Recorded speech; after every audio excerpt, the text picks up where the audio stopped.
Welcome, everyone, to the Ready for the Draft podcast. I am your host, Gregg Schutze. This is episode 3 of the 2023 podcast series where we take a look at the draft-eligible prospects and get you ready for the NFL draft. And I'll tell you what, we're just 3 weeks away from the full slate of college football games, Labor Day weekend. But look, the college football season actually begins on Saturday, August 27th.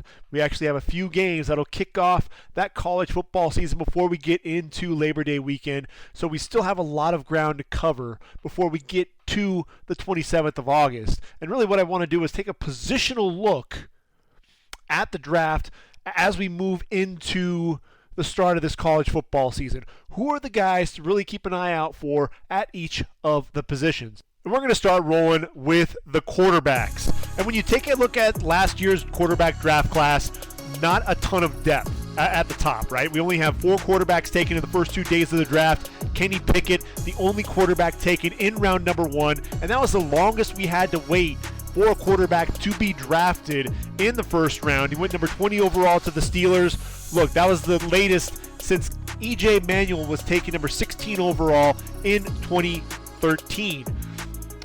Ultimately, Desmond Ridder, Malik Willis, Matt Corral all came off the board there in round number 3 to kind of salvage that draft class a little bit. We saw Bailey Zappi, Sam Howell also come off the board there. But really, we lacked depth at that quarterback position. And really, that is a year removed from when we actually saw 8 quarterbacks taken in the first 2 days of the draft, 5 of which were taken in the first 15 picks. Trevor Lawrence, Zach Wilson, Trey Lance taking 1, 2, and 3 overall. Then you had Justin Fields and Mac Jones kind of rounding out that group. So what can we expect from the 2023 draft class? That's really going to be one of the question marks, a big narrative for sure. And I'll tell you what, we know really what's going to happen at the top of this draft class, right? You've got Bryce Young, you've got CJ Stroud, 2 Heisman Trophy finalists. Obviously the Heisman Trophy winner there with Bryce Young coming out of Alabama.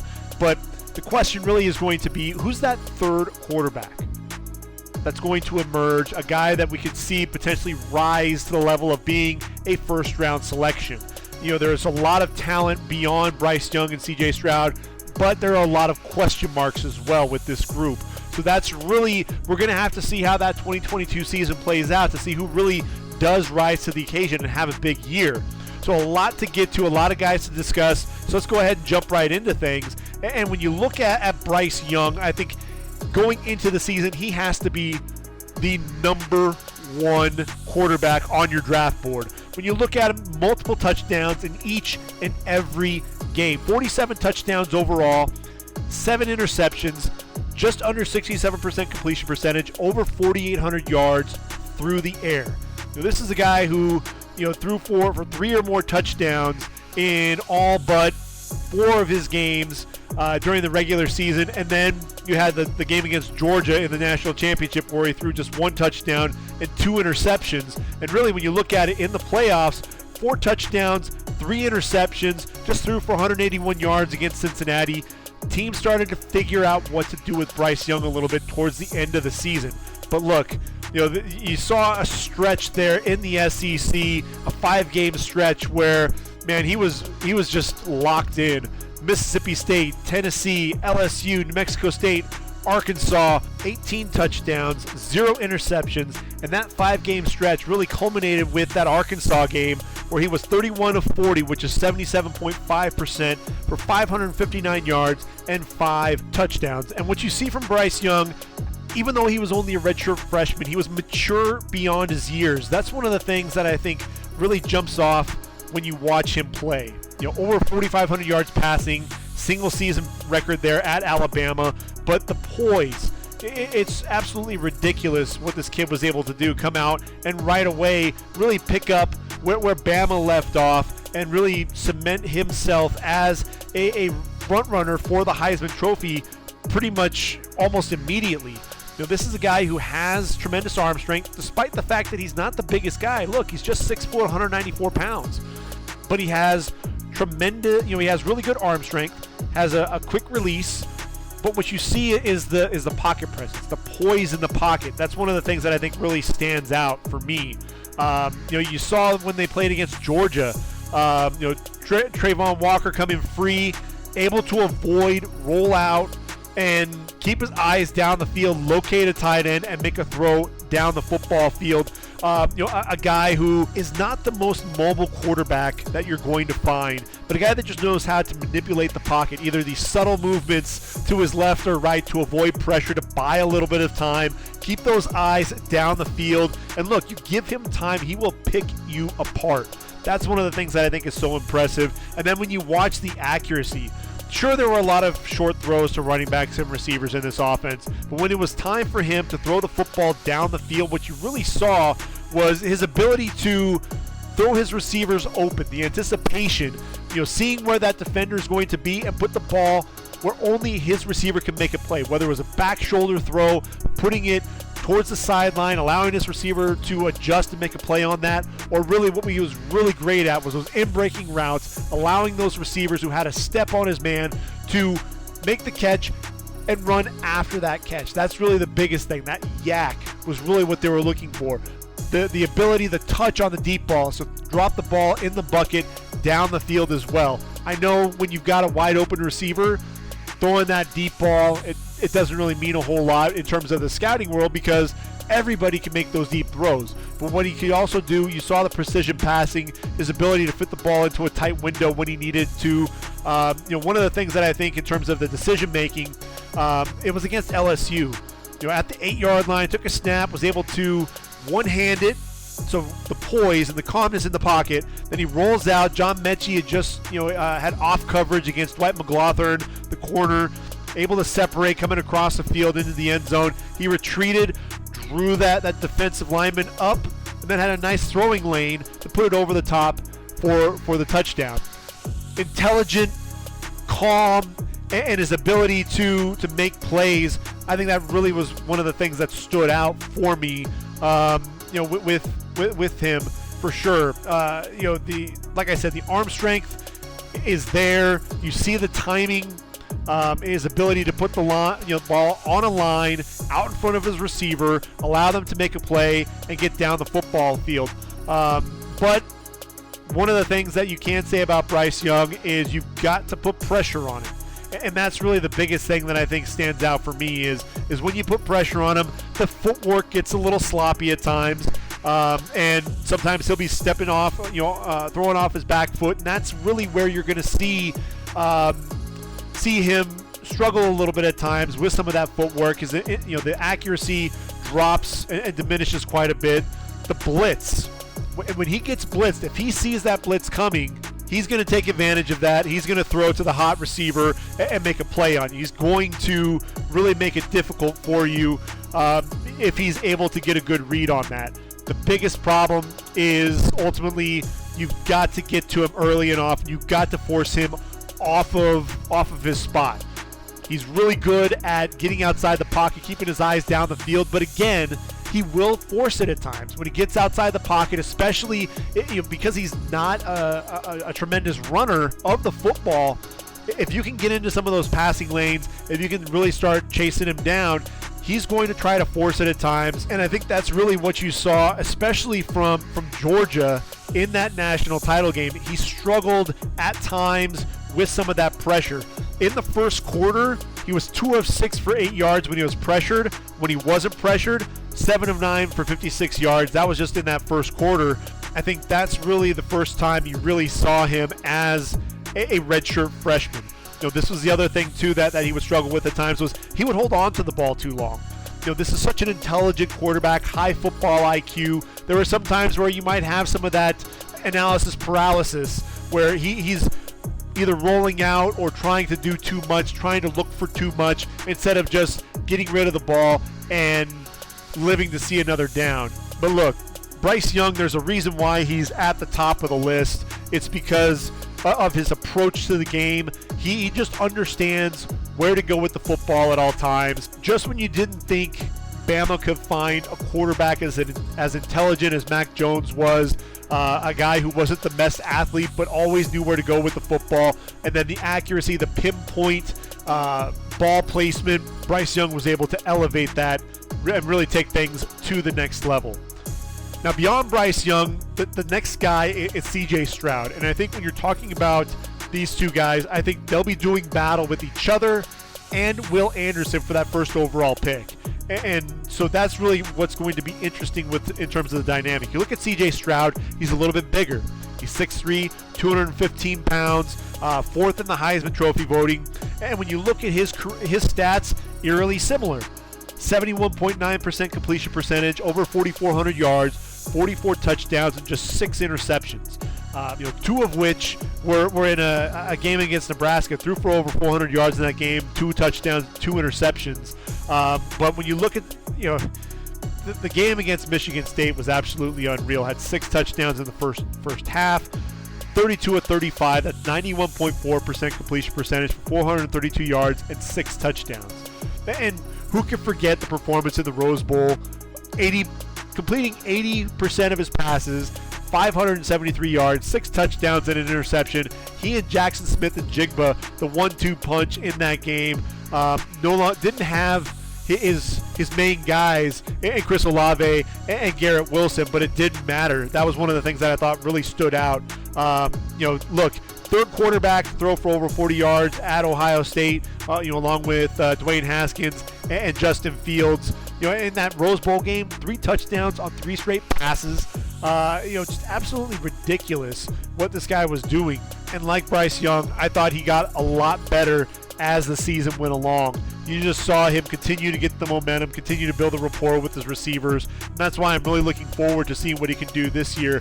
He's got guys returning. It's not like the cupboard's bare at the receiver position. In addition to JSN, you've got Marvin Harrison, you've got Julian Fleming, you also have Emeka Egbuka. So there are a lot of talented receivers in that group that he'll be able to throw the football to. I think what you see is a really, really good touch down the football field. I think that's one of the things that really stands out, his ability to drop the ball in over the shoulder. The ball placement is excellent, putting the ball up and over the corner on fade routes. Really takes advantage of the mismatches. I think against Utah, saw that Micah Bernard was playing corner due to an injury, took advantage of that, found his receiver, Smith and Jigba, also found him against David Ojabo. And that's one of the things that I think, that intelligence, that ability to pick that up quickly and be able to get the football out and take advantage of that, I thought really spoke a lot there. His ability, especially when the pocket was collapsing, his ability to step up, move to his right to avoid the rush, keep his eyes down the football field, and deliver a strike. Not just a statue, not just standing in the pocket, understanding how to manipulate that pocket to be able to not only extend the play, but still be able to get the football down the field. Does a really good job going through his progressions. I think that's one of the things that you see. Tremendous processing of what's happening in front of him, his ability to put the ball right over his receiver's shoulder before the safety could get there, just as an example. I love the eye discipline, his ability to move the safety with his eyes and then be able to throw his receivers open. The anticipation is absolutely there. That's one of the things that definitely stands out. What's really odd, though, is his inability to drive the football on a consistent basis on those intermediate routes. The touch on the deep balls, absolutely, he just drops it into a bucket. But what's really weird, when he's asked to deliver the football on a line, you don't always see that. And you saw that in that Utah game, Rose Bowl, pump on the stutter and go from the left hash, tried to hit Julian Fleming up the sideline, 20 yards into the end zone. Clark Phillips with inside leverage, eyes in the backfield, ball was underthrown, and he was able to pick the football off. Good inside position, needed to a little bit more arm strength, a little bit more touch on that football. The ball would be late at times, and the ball would hang up and allow the defender, who was beaten more often than not, to get back in there and make a play on the football. But then he'd come back and he'd deliver a strike 20 yards down the field to the wide side. So we know he's capable of making these intermediate throws, even to the wide side of the field. But can he do it on a consistent basis? Is there enough arm strength that's really there to be able to do this on a consistent basis? That's really a big question mark, I think, when I watch CJ Stroud. He's a guy that, he's not a huge threat to run the football, but look, when the field opens up, he's a guy that isn't afraid to pull the football and take off. I think it's one of those things too. His ball security is questionable at times. Struggles with that mesh point. Couldn't always get the ball into the gut of the running back, and would see multiple fumbles there. So he really needs to take care of the football a little bit more. But in terms of the decision making, in terms of understanding the offense, you couldn't go wrong with CJ Stroud. So I think still right now, Bryce Young, CJ Stroud have to be the top two quarterbacks in this group. But I'll tell you what, there are two quarterbacks that I think have a great shot at being that number 3 quarterback, and I think they have a good shot at actually being a potential top 10 pick. And the first one's going to be Will Levis out of Kentucky. 6'3", 232 pounds, number 7, is a stud. Penn State transfer, comes in. Look, against Vanderbilt, started the game 7-7 for 118 yards and 2 touchdowns. I think that's one of the things when I watched that game. He was on fire, lights out, and was just delivering such a great football down the field. Ultimately, over 2,800 yards passing, 24 touchdowns, but 13 interceptions. Really needs to cut down on that. Had 3 interceptions. We'll talk about his decision-making here in a second, but definitely a really good athlete running the football. 376 yards on the ground, 9 touchdowns, including 4 against Louisville. What was interesting when I studied Will Levis is he can make all the throws, all thirds, can throw to the wide side on the line, velocity there on the deep ball. I think that's something that definitely stands out. The accuracy that you see with him, a lot of screens that padded his completion percentage. When we talk about it, completed 66% of his passes. Yes, a lot of them were on screens and short throws, but what I loved was just his ability to drive the football on a lot of those short intermediate routes and even on some of those deep balls. What he did struggle with at times was inconsistency with his footwork. I think that's one of the things that you saw with him. Wouldn't always set his feet. Ball would sail. You'd see the launch point on some of his deep balls. Was questionable at times because ultimately he'd overthrow his receiver. But in terms of his delivery, very quick release, compact delivery there. Definitely elusive in the pocket. His ability to sidestep a blitzing safety, pick up additional yards if he needs to. Does a really good job keeping his eyes down the football field as well. Mentioned that arm strength.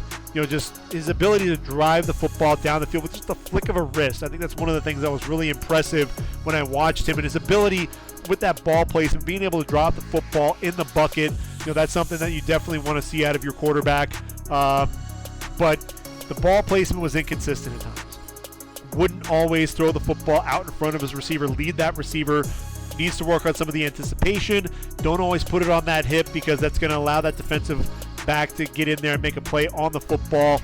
But again, intermediate routes, you would see the touch. His ability to drop the football over the defense, put it over the shoulder of the receiver, fades down the sideline. You'd see the touch there as well.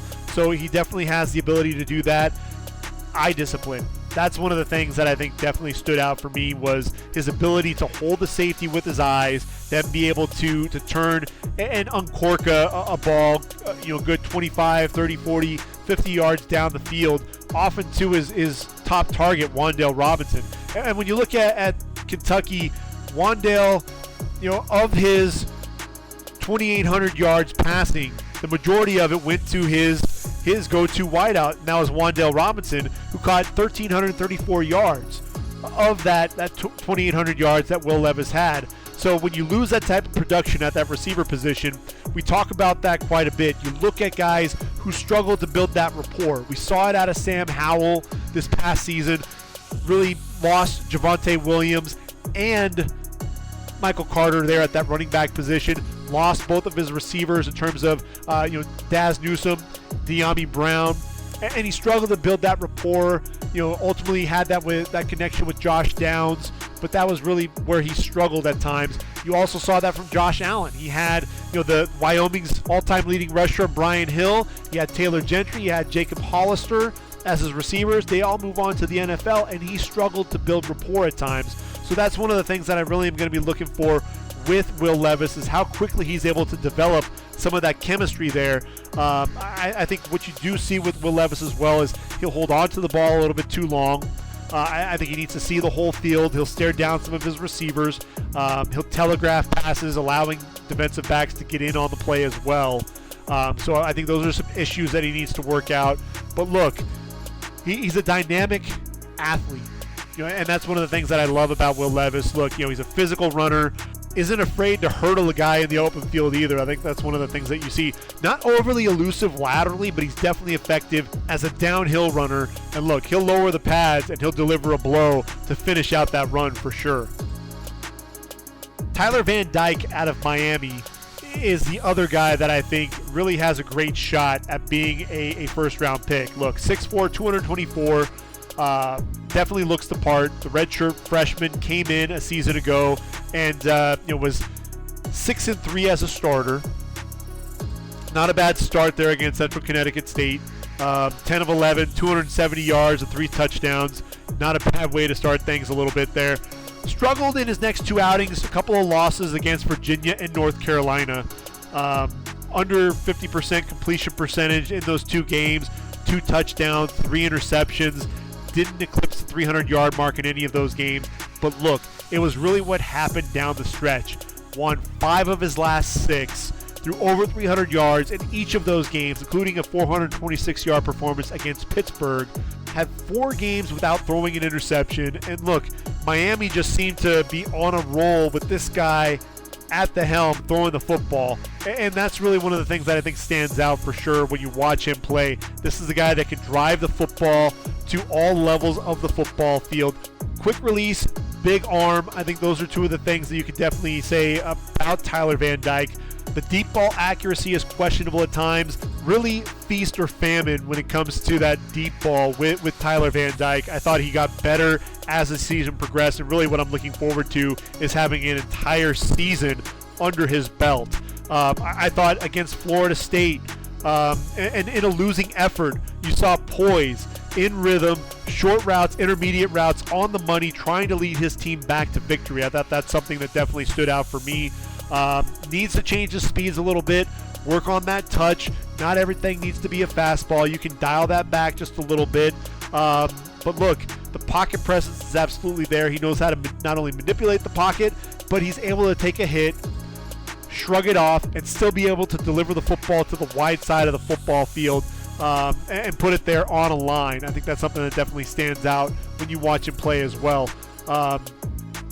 I think he tries to take advantage of that arm strength a little bit too much. He'll do a really good job of threading the needle into tight coverage and make some of those NFL-type throws.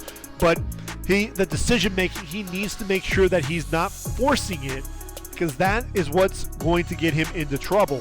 But I think on the whole, when you look at Tyler Van Dyke, he was a young kid and really struggled at the beginning, but you saw the confidence really start moving in the right direction. You started seeing him being able to manipulate defenders as well with his eyes.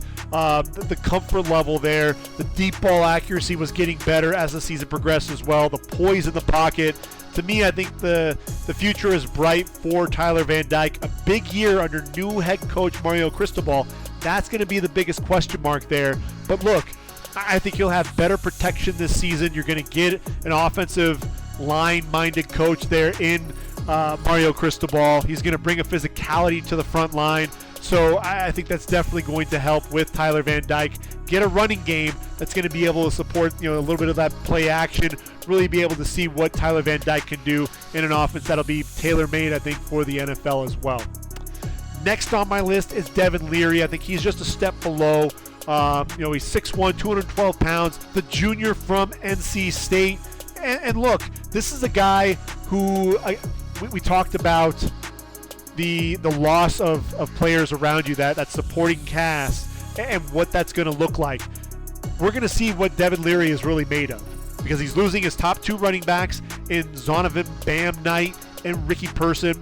He's also losing Emeka Emezi, his top receiver as well, along with Ike Ekwonu, the number 6 overall pick in the draft, going to Carolina, who was blocking his blind side. He's got a new left tackle as well, so it's really going to be interesting to see what Devin Leary can do with this new offense around him. But look, I thought Devin Leary had another big year. 65.7% completion percentage, over 3,400 yards through the air, 35 touchdowns, just 5 interceptions. He had 8 games without a single interception thrown, and in each of those games, he threw for multiple touchdowns. So it's not surprising that those 35 touchdowns broke Phillip Rivers' single-season school record. And also that passer efficiency rating of 157.1, that's second in team history. I think Leary really showed you what he can do when he stays healthy. Battled some injuries in 2020. 2021 was his season to really show what he can do. This is a guy who I think can stretch defenses horizontally, puts the ball on his line, allows his receivers to make a play with the football in their hands. What I love is his ability to put the football where only his guy can make a play. And yes, he does struggle with the consistency there at times, but he has a short memory. And that's what I love about him, is that he'll make a throw, he'll miss his mark, either put it behind his receiver, underthrow him, but then on the very next play, he will deliver an absolute strike with perfect ball placement. I think that's something that definitely stands out when I watch him. I thought he had decent deep ball accuracy overall, putting enough air under the football to allow his receivers to run under it and make a play. That's one of the things. I think the launch point at times with a lot of quarterbacks, they struggle to get enough air underneath the football. A lot of times you see the receivers have to hold up and wait to get that football, and rather than hit them in stride, they're waiting on that ball. And a good play could have been a game-breaking play potentially. And so one of the things that I see there from him is his ability to hit his receiver in stride down the football field. I also really like the fact that he understands coverage, where pressure's coming from, where to go with the football as a result, and be able to get the ball out of his hands quickly to make a play down the football field. I think what you also see with him is the pocket. Sometimes it'll collapse around him. He will hold on to the ball a little bit, too long at times. One of the things that I thought was really impressive, even in that Clemson game, you saw him able to escape the grasp of Myles Murphy, and then ultimately also able to get out of the grasp of Brian Bresee, two guys that we're talking about as first-round prospects on the defensive line, and was able to get out of the grasp of both of these guys. So when you look at him, he's not the most physically imposing at 6'1", 212, but he's a lot tougher than he looks. I think he's a good athlete. He can pull it down, has the speed to get to the outside and down the sideline, can extend plays with his legs. So when you look at his rushing totals, look, just 54 carries, minus 73 yards on the ground, but I think he's a better athlete than people really give him credit for. And so I'll be looking forward to seeing what he can do there in the ACC. Number 6 on the list keeps us in the ACC, and that's Brennan Armstrong out of Virginia, 6'2", 250 pounds. The lefty. Look, this guy's a playmaker. I think he's tremendously accurate. I think that's one of the things that you definitely see when you watch Cavalier football.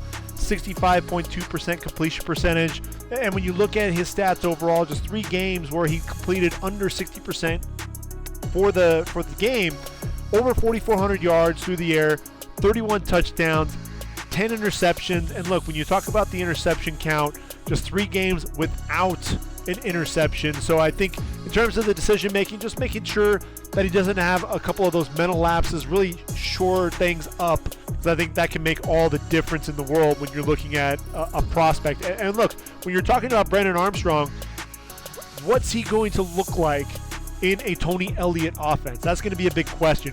We know that he has the weapons in Dontavian Wicks and Kedon Thompson, a couple of dynamic receivers. Jelani Woods, his tight end, is not going to be there, so that's going to hurt a little bit in terms of having that weapon. But man, this dude, the ball comes out quickly. He's got that 3-quarter release, very quick release. I think you're going to see a guy who has a tremendously strong arm, a guy that's going to be able to fit the ball into a tight window on a line, make some of those NFL-type throws, whether it's between the numbers or being able to get the ball outside the numbers as well. I think that's something that you definitely see there. You love the ball placement, especially on his back shoulder throws as well. The decision making, very quick decisions, ball out in a hurry, knows what to do with the football. I think his deep ball accuracy is inconsistent, doesn't always put enough air under the football down the field. I think his vision at times, seeing the entire field, he will stare down his receiver at times, so that's something that he needs to watch out for sure. Armstrong's tremendously athletic. He's one of the more athletic quarterbacks in this draft class, able to avoid those blitzing linebackers, being able to sidestep the rush, being able to extend the plays, getting outside the pocket when he needs to, keep those eyes down the field. And when it's time for him to run, he knows what to do with it. He can be elusive in the open field. Look, 9 touchdowns on the ground. I think if there's a sleeper in this draft class, it could very well be Brennan Armstrong. Now, number 7 on the list is going to be Phil Jurkovec. Boston College, 6'5", 214 pounds, a transfer from Notre Dame, comes into BC in 2020, has a big year, expecting big things in 2021, has an awkward fall against UMass, injures his wrist, had to have surgery, and even when he came back, he just wasn't the same type of guy. I really want to see him, a healthy Phil Jurkovec, because look, in 2020, 61% completion percentage, over 2,500 yards, 17 touchdowns, 5 interceptions on the year, and this was a guy who, big, strong-arm kid, good pocket presence. You saw him shrugging off defenders a la Big Ben. You saw some good timing from him at times. Did a really good job taking care of his receivers, putting the football where the defenders weren't. And if he had a defender lurking, he's going to put the ball where his receiver's not going to take a big hit. So you definitely love to see that. Deep ball accuracy, it was a bit flat at times. That was really what was surprising for me. He did a good job driving the football outside the numbers, but when he wanted to stretch the ball vertically, that throw was really flat, needed more touch, needed more air on that football. I think he does a good job, going through his progressions, coming off his primary receiver, but he is a guy that, when the ball is thrown late, a lot of times it's going to be underthrown, so he needs to really pick up that processing and be able to get rid of the ball in a hurry. Pre-snap reads, doesn't always see the blitz, will take some of those big hits in the pocket. I think the biggest thing for me with him was he always seemed to be wanting to move backward. You saw him a lot of times retreating, and he wouldn't set his feet, because if you're backpedaling and then trying to reestablish your footing and then try to drive forward on the football, it's a lot harder to do that than if you're moving sideways or moving forward, being able to reset your feet and then deliver a strike. A lot of times he was spent retreating, and he didn't even need to do that. His offensive line would give him protection, and then all of a sudden a guy would come late, and instead of just hanging in there, he'd want to retreat, and then by doing so, now all of a sudden he's throwing off the back foot, and a lot of times he would lose any accuracy or arm strength with that. So he really needs to do a better job of just really standing firm there in the pocket. When he does manipulate that pocket, being able to either move laterally or step up and really focus on driving that football. I think if he does that, then Phil Jurkovec could have a very nice comeback, if you will, in 2022. Number 8 is a bit of a wild card, and that's Anthony Richardson out of Florida. 6'4", 232 pounds. Look, this is a guy who looks like he could be the next Cam Newton, a guy who's going to be physical. He's going to want to run you over. Tremendously strong arm. I think that's something that definitely jumps off the tape. He can sling the ball anywhere on the football field. Can throw it to all thirds. I think one of the things that everyone talks about is the elasticity in his arm. The velocity, being able to fading away. Unlike what we were seeing with Phil Jurkovec, he can still fade away and still be able to get velocity on that football. An unstable platform, throwing across the field, across his body, being able to set his feet, throwing back to the wide side of the field, putting the ball on the money. At the same time, you do see this winding delivery. And so that's one of the things that you worry about is, yes, he's got a tremendously strong arm, but can he shorten that delivery a little bit? Because that could get him into trouble. His footwork doesn't always set his feet, which will cause him to, sail his football at times. He can also be very erratic on the move. And I think he struggles to see the entire field at times, whether it's staring down his receiver like he did against Georgia, allowing Nakobe Dean to step in and pick off the football, or just not picking up the blitz and ultimately paying the price because of that. I think also the timing. he struggles with that at times as well. Had a receiver in that Georgia game on a skinny post, threw late over the middle and behind his receiver, was ultimately picked off by the safety, and they were actually in Georgia territory when that pick was thrown. He'll force it into congestion. He's not always decisive with his throws, and like I said, will throw into coverage on the move as well. He'll rush his throws deep, but again, the athleticism, the arm strength, the traits are really what gets everybody excited. I thought his ability in the pocket when I watched him against Georgia, he was so strong. He was able to shed the tackle of Devontae Wyatt in the backfield. A guy who has that speed on the outside, but also the ability to drag the pile as well. It's really just going to be interesting to see what he can do under Billy Napier. Can he take that next step as a quarterback? The question is really going to be, can he put all the pieces together in 2022? The next two quarterbacks, really, they're kind of tied for ninth. And they're two guys I'm really excited about because they're getting a change of scenery, and that's Kedon Slovis of Pittsburgh, formerly of USC, and Spencer Rattler of South Carolina, formerly of Oklahoma. And in the case of Kedon Slovis, look, 6'2", 200 pounds.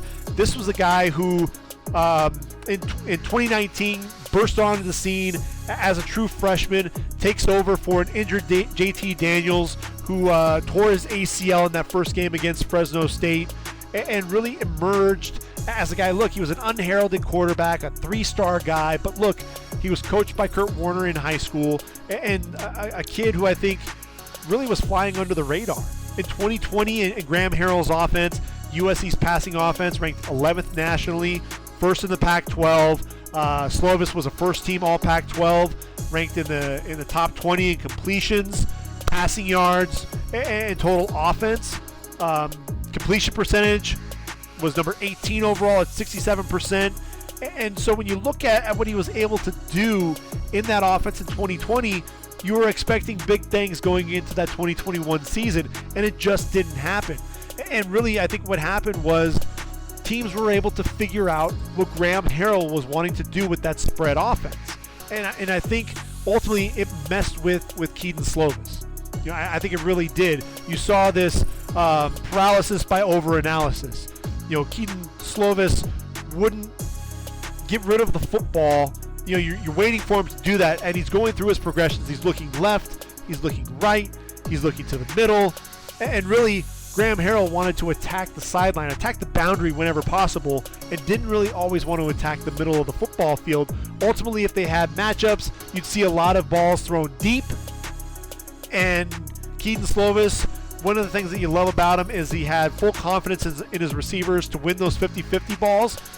But look, if he didn't make that perfect throw, and a lot of times those balls would get too far to the inside and allow those DBs to make a play on the ball, a lot of times Drake London had to bail him out as well. It would get him into trouble, and you saw a lot of 3-and-outs as a result because that offense, they just, teams were catching up with it. They could sit there and rush 3, drop 8, and ultimately, what's Kedon Slovis going to do? At some point, those 3 guys are going to end up getting home because those 8 guys are out covering your receivers, and you have nowhere to go with the football.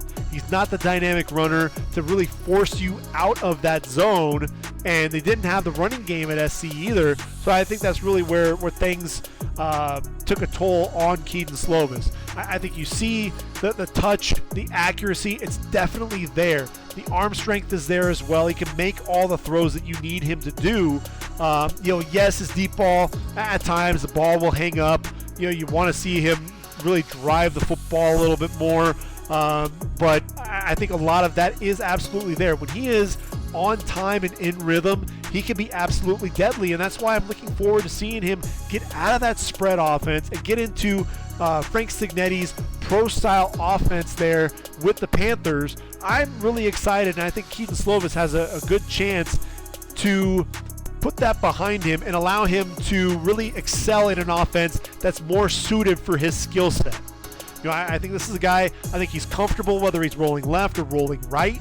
I think when he does roll left, he's still able to get the square to his target, get those hips around. So from a mechanic standpoint, I think he's pretty polished for the most part.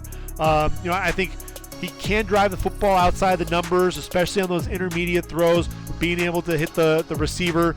The biggest thing is trusting his eyes. I think that's one of the things that he needs to really work on, because he'd stare down Drake London a little bit too much. I think a lot of times he'd miss the linebackers, whether it was against Kyle Soule there for ASU picking off a football, or Anthony Pandia against U of A.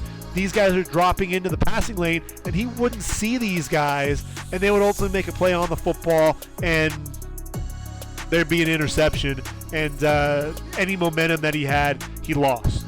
That was the same thing against Oregon State. Jack Coletto, the linebacker, they're trying to come back, and there's Jack Coletto dropping into the passing lane, reading Kedon Slovis's eyes, and was able to make a play on the football and pick off the pass and really limit any type of a comeback there for the Trojans. And I think really he was just snake bit during the season. I think ultimately with that offense, it messed with Kedon Slovis's rhythm. I think he's really a rhythm quarterback, not much of a threat to run the football so much, but a guy who I think, when you look at SC and what he was able to do, a 68.4% completion percentage in his career, over 7,500 yards, 58 touchdowns, 24 interceptions. Again, those interceptions, needs to cut down on those quite a bit.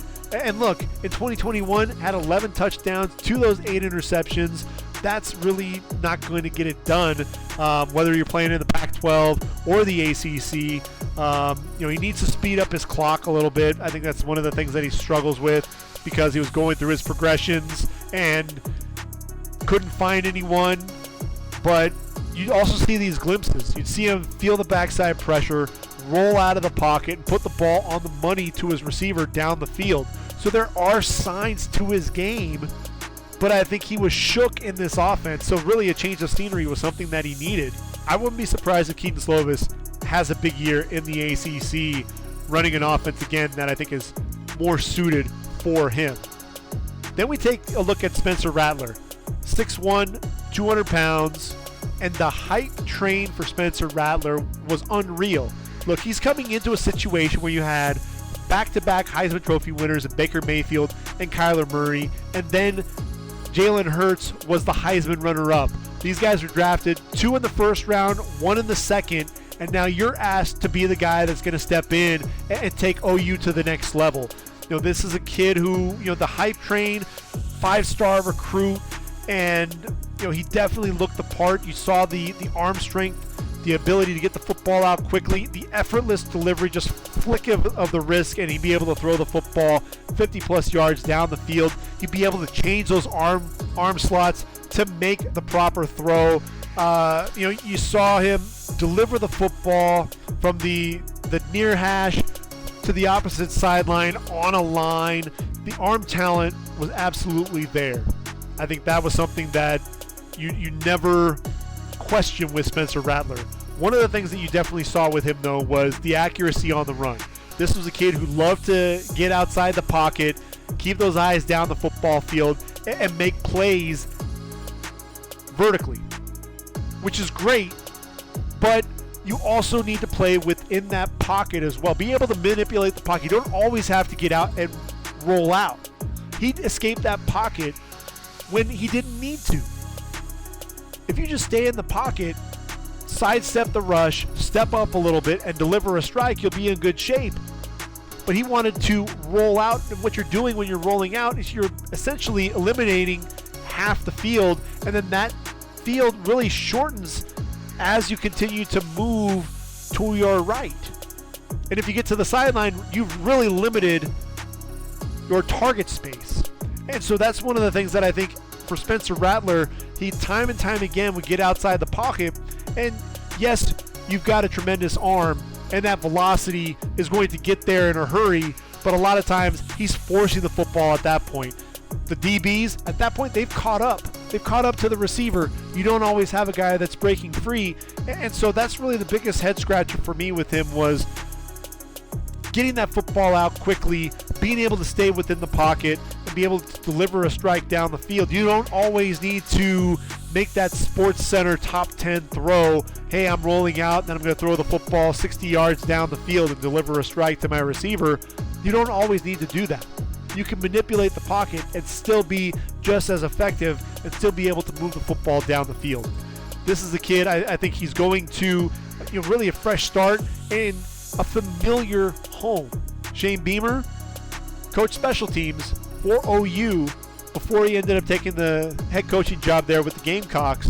And I'm looking forward to seeing what Spencer Rattler can do. He finally is in a home where, look, the pressure had to get to him.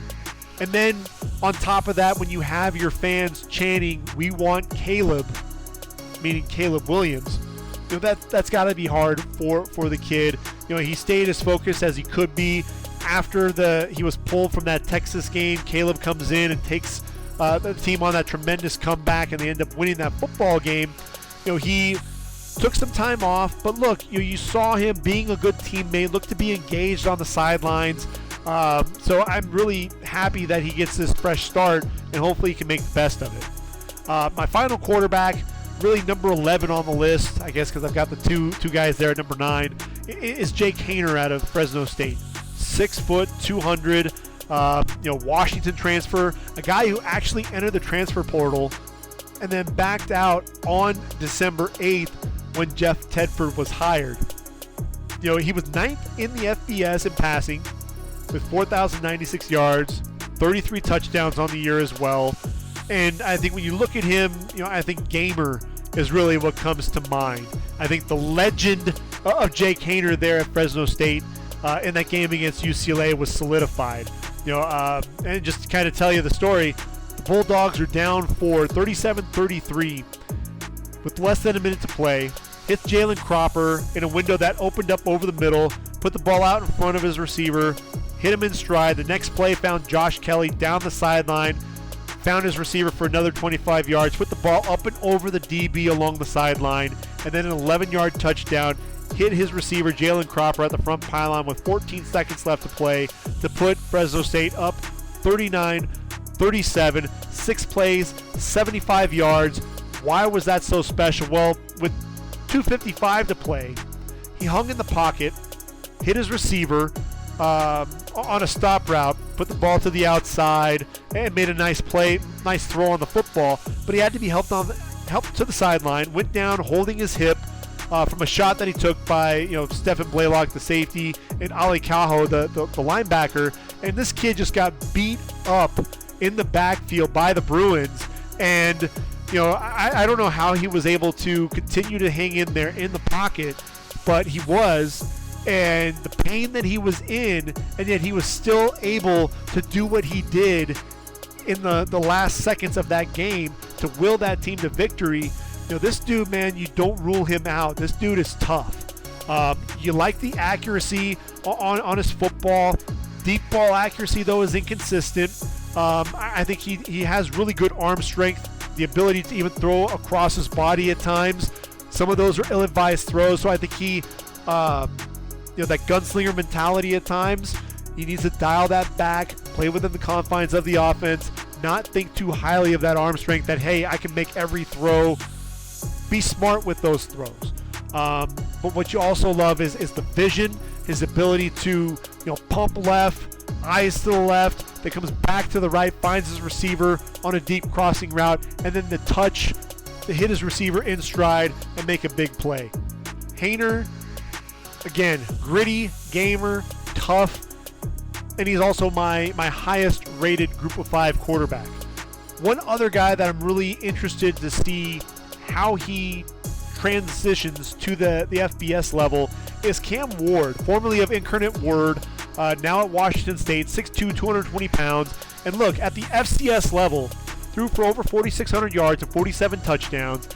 He can make all the throws. He's accurate, he's mobile, and he's moving to the Palouse, Pullman, Washington, with his play caller, Eric Morris. They'll be there at Wazoo, and it'll be interesting to see what he can do at that level.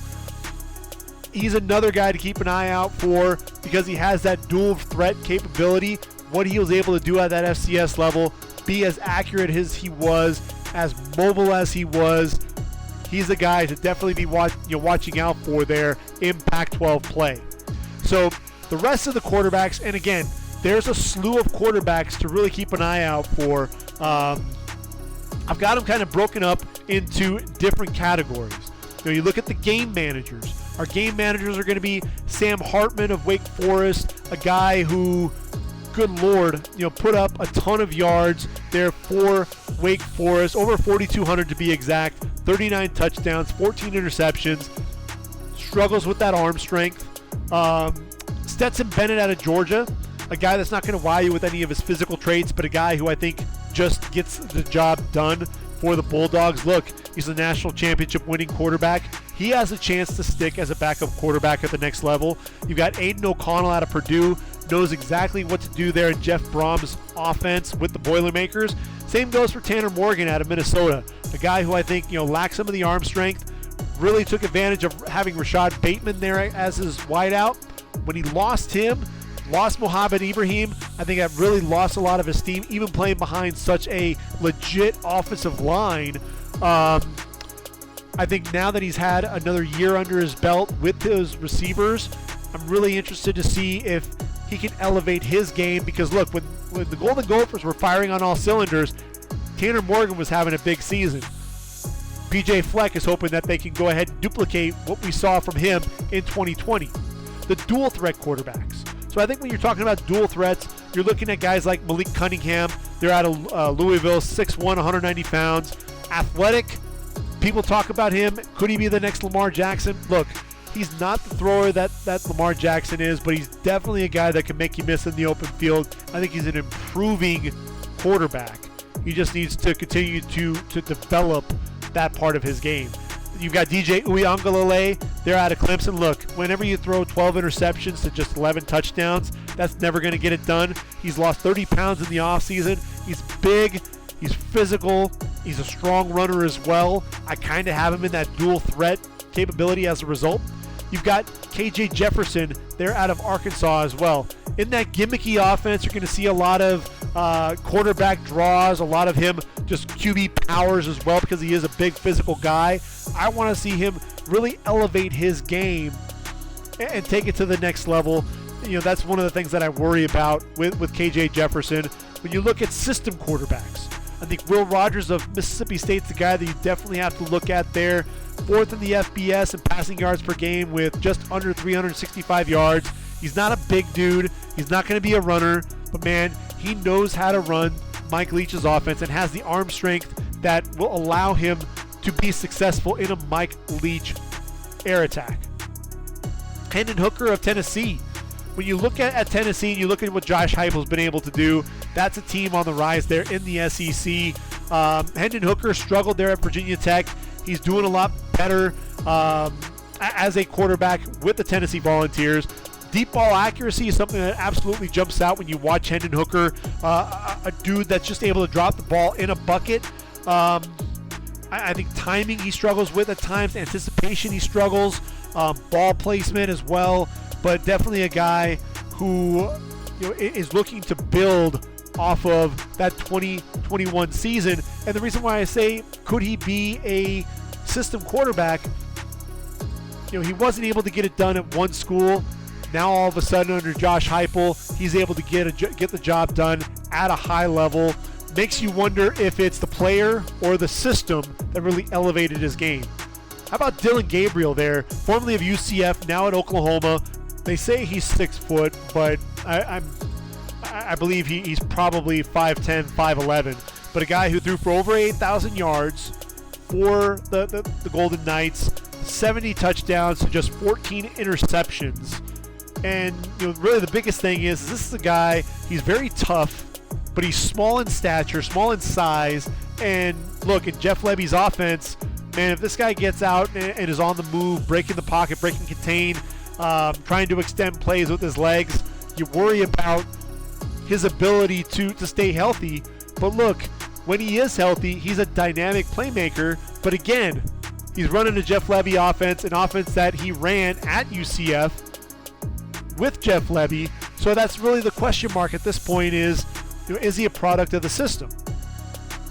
Then you have Grayson McCall there out of Coastal Carolina running that triple option that Jamie Chadwell and the Chanticleers run. You're going to see him with a lot of the different RPOs. You're going to see some pop passes. It's kind of a gimmicky offense. It's not really, doesn't really translate to the next level. He's definitely athletic, a guy that can make plays with his legs and get out on the move as well. He's accurate in that offense. He's efficient, but he doesn't have a great arm, and I don't know how much his game really translates to the next level. Your true pocket passer is going to be Tanner McKee. He's an okay athlete, not a great athlete, a guy that's going to make a lot of his plays from within the pocket. He's coming off of an injury that slowed him towards the end of the season. Look, if Stanford wants to make a run in the Pac-12 North, Tanner McKee's going to have a big season. It's really just wait and see for me at this point. Your gunslinger in this group, how about Talia Tagovailoa there out of Maryland? An undersized quarterback for sure, but definitely a guy. Look, he's going to have some receivers. He's going to have Dante Demas coming back from the leg injury, Rakeem Jarrett. He's going to have a legit left tackle in Jalen Duncan blocking his blind side. But look, he's only 5'11", 205. He is a 67% career passer. Threw for over 3,800 yards a season ago, 26 touchdowns, but got to cut down on the mistakes, the ball security, 11 interceptions. He's a guy that is fun to watch, but he makes too many critical errors that ends up costing the Terrapins. So he's a guy to keep an eye out for, though, as well. And then the veteran presence is Sean Clifford there out of Penn State, a guy that I think struggled at times, especially down the stretch in big games. But I'm looking forward to seeing that connection between him and Parker Washington and see if he can elevate his game. So that's 26 quarterbacks that we've discussed. That's not to mention Jaden Daniels, formerly of Arizona State, now at LSU. Emory Jones, formerly of Florida, now at LSU. A couple of other guys that can be thrown into the mix as well. A couple of dual threat guys. And while all of these quarterbacks are draft eligible, not all of them will be entering the 2023 draft. And really, when you think about draft classes, we've only seen 3 since 2000 with at least 15 quarterbacks drafted. I think you have to go back to 2002. That was the David Carr, Joey Harrington, Patrick Ramsey draft, where we saw 16 quarterbacks come off the board. A couple years later, in 2004, I mean, we had a pretty good run there in the first round with some Hall of Famers by the name of Eli Manning, Phillip Rivers, and Ben Roethlisberger. 17 total quarterbacks taken in 2004. And then you have to fast forward 12 seasons to 2016. And that was the Jared Goff, Carson Wentz, Dak Prescott draft, where we saw 15 quarterbacks drafted. And if the 2023 draft class really wants to achieve numbers like that, it's got its work cut out for itself. But I think that's really what's appealing about this year's draft class is besides the guys at the top, Bryce Young and CJ Stroud, there are a lot of compelling storylines. Will Levis, Tyler Van Dyke, can you elevate your stock to first round status?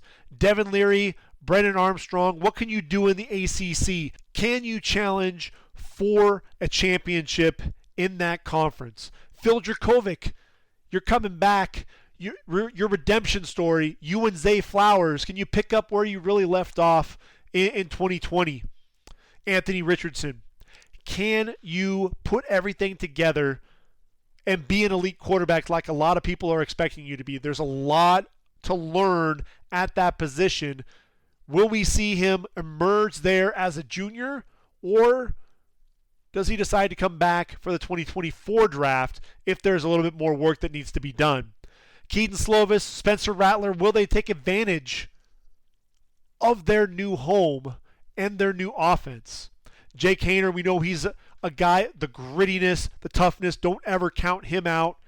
And then there are a lot of other quarterbacks that are going to be on that list. Will they find a way to get their names drafted as well? Which is one of the many reasons why I'm looking forward to what the 2022 college football season has in store for us. So we're going to go ahead and wrap up the quarterback podcast, but we've got the skill position players, the running backs, the receivers, the tight ends to talk about, and we'll be wrapping that up here in the next couple of podcasts over the next few days. But until next time, for ReadyForTheDraft.com, this has been the Ready for the Draft podcast. I've been your host, Gregg Schutze. Have a great week, everyone. Talk to you soon. Until next time, I am out of here.